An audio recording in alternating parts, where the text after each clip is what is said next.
স্বাগত ২১ বিজনেসে, সঙ্গে আছে আমি সাদাত হাবিবি সেতু। মার্কিন বাজারে দারুণভাবে এগিয়ে গেল ভারত। ৫০% শুল্ক নেমে এলো ১৮%, যা বাংলাদেশের চেয়েও ২% কম। যুক্তরাষ্ট্রের বাজারে বাংলাদেশি পণ্যে ২০% পাল্টা বা রেসিপ্রোকাল ট্যারিফ দিতে হয়। এদিকে মার্কিন বাজারে ভারত বাড়তি শুল্ক সুবিধা পেলে চাপের মুখে পড়তে পারে বাংলাদেশের পোশাক রপ্তানি। বাকিটা ডেস্ক রিপোর্টে। হঠাৎ উল্টে গেল পাশার চাল। মার্কিন বাজারে চরম বেকায়দায় থাকা ভারত উঠে আসছে সুবিধাজনক অবস্থানে। ট্রাম্প ট্যারিফ নিয়ে একটি চুক্তিতে পৌঁছেছে ভারত ও যুক্তরাষ্ট্র। চুক্তির আওতায় ভারতীয় পণ্যের উপর যুক্তরাষ্ট্রের শুল্ক হার ৫০% থেকে কমিয়ে ১৮% করা হবে, যা বাংলাদেশের চেয়েও ২% কম।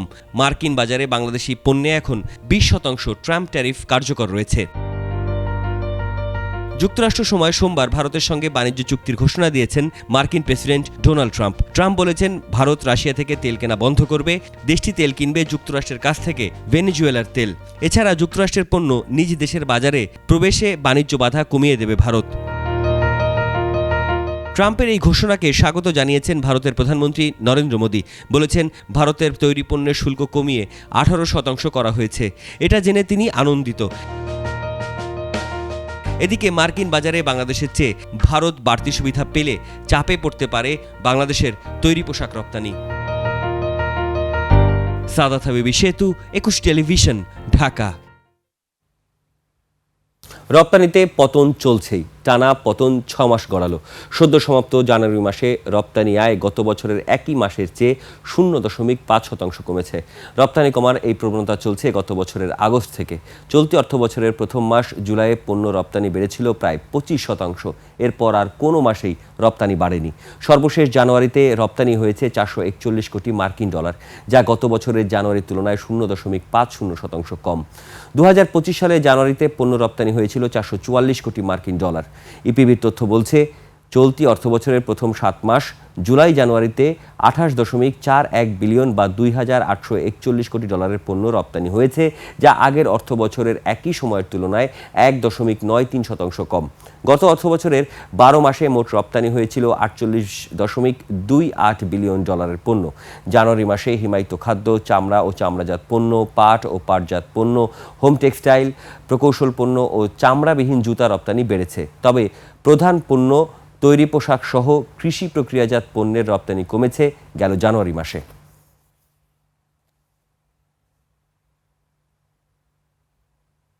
৩৩ বিলিয়ন ডলারের অঙ্ক ছাড়ালো দেশের বৈদেশিক মুদ্রার রিজার্ভ। রপ্তানি আয় নিম্নমুখী হলেও প্রবাসীদের পাঠানো রেমিটেন্স শক্তিশালী করছে দেশের রিজার্ভকে। বাংলাদেশ ব্যাংকের তথ্য অনুযায়ী ২রা ফেব্রুয়ারি দিন শেষে দেশের গ্রস রিজার্ভ দাঁড়িয়েছিল ৩৩.25 বিলিয়ন মার্কিন ডলার।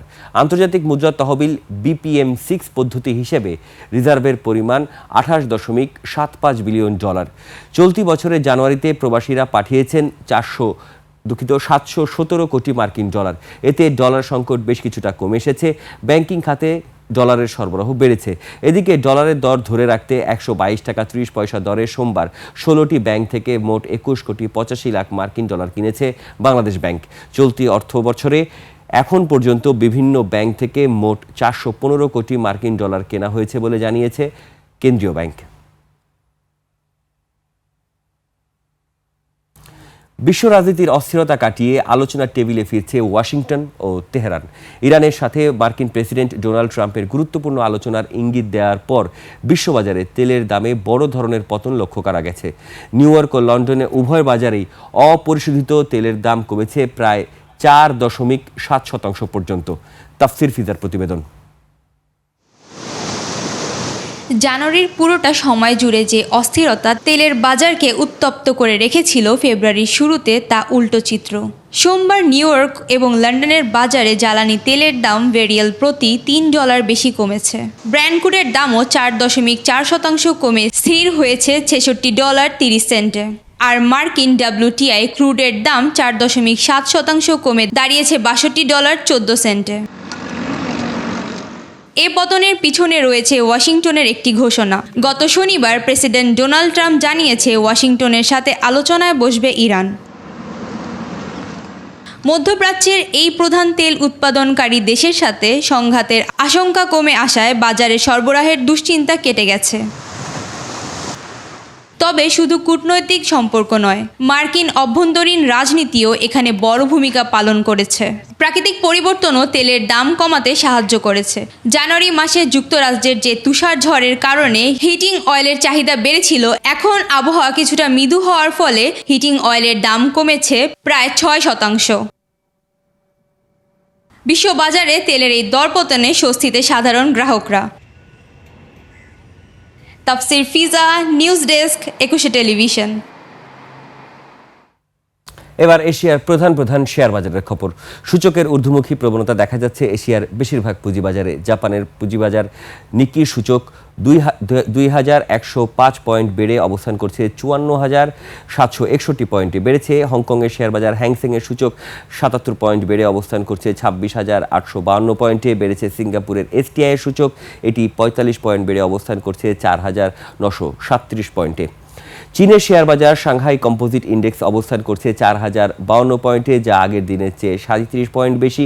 বোম্বে সেন্সেক্স 30 ইন্ডেক্সে দেখা যাচ্ছে ঊর্ধ্বমুখী প্রবণতায়। সেন্সেক্সের সূচক 2,365 পয়েন্ট বেড়ে অবস্থান করছে 84,031 পয়েন্টে বেড়েছে। থাইল্যান্ডের থাই স্টক এক্সচেঞ্জের সূচক এটি 24 পয়েন্ট বেড়ে অবস্থান করছে 1,345 পয়েন্টে।